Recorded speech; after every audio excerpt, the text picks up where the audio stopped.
Jack রেগার, যিনি এর আগে বারবেরিয়ান বলে একটি অভূতপূর্ব হরর সিনেমা বানিয়েছিলেন। তো আমার বারবেরিয়ান সিনেমাটা বেশ লেগেছিল, বিশেষ করে তার যে অভিনবত্ব ছিল সেটা আমার দারুণ লেগেছিল। ওয়েপন্সেও কিন্তু একটা দারুণ অভিনবত্ব রয়েছে, সেটা হচ্ছে তার চিত্রনাট্য।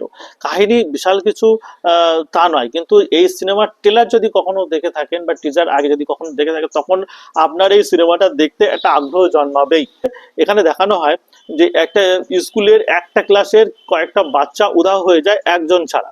হ্যাঁ, এবং তারা রাত্রিবেলায় অদ্ভুতভাবে প্রত্যেকে ঘর থেকে বার হয়ে যায় এবং তাদের আর খুঁজে পাওয়া যায় না। এই এই জায়গাটা আপনার একটা মিস্ট্রিয়াস লাগবে, এবং আপনি মানে সিনেমা দেখার এই যে হুকটা হয়ে গেল, এর জন্য আপনি সিনেমা দেখা শুরু করে দেবে। সিনেমা খুব স্লো পেসে চলে, চিত্রনাট্যগুলো একটু অন্যরকম। তার কারণ হচ্ছে চিত্রনাট্যগুলো প্রতিটা ভাগ এক একটা ক্যারেক্টারের অ্যাঙ্গেল দিয়ে দেখানো হয়েছে। এইভাবে ক্যারেক্টার সিনেমার আস্তে আস্তে রিভিল করে। এবং মিস্ট্রিটা, যেটার জন্য আপনি প্রথমেই মানে ওর সঙ্গে আটকে যাবে, সেই মিস্ট্রিটা কিন্তু বেশিক্ষণ রাখা হয় যে, মানে প্রথমে যেরকম কাহিনী ছিল কি হচ্ছে, কেন হলো, হ্যাঁ, পরের কাহিনীটা ছিল আর কি কিভাবে তাদের ধরা যাবে, এরকম একটা ব্যাপার। মানে দু কয়েকটা মানে ফেজের ঘটনাটা পুরো চেঞ্জ হয়ে যায়।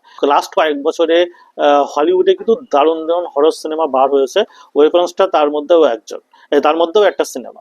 এই সিনেমার মুখ্য যে ভূমিকায় ছিল ওজার্ক খ্যাত জুলিয়া গার্নার, ওজার্ককে যাকে মানে দেখে আমার বেশ ভালোই লেগেছিল। তো এই জুলিয়া গার্নার কিন্তু পুরো সিনেমা জুড়ে ফাটিয়ে দিয়েছে, এবং সে ওই ক্লাসে একজন ম্যাডাম ছিল। হ্যাঁ, যে কারণে তার উপরে সবকিছু দায়িত্ব বা দোষ এসে পড়ে। এই হচ্ছে ওয়েপন সিনেমা, অবশ্যই দেখুন। এবং কেমন লাগলো অবশ্যই অবশ্যই জানাবেন।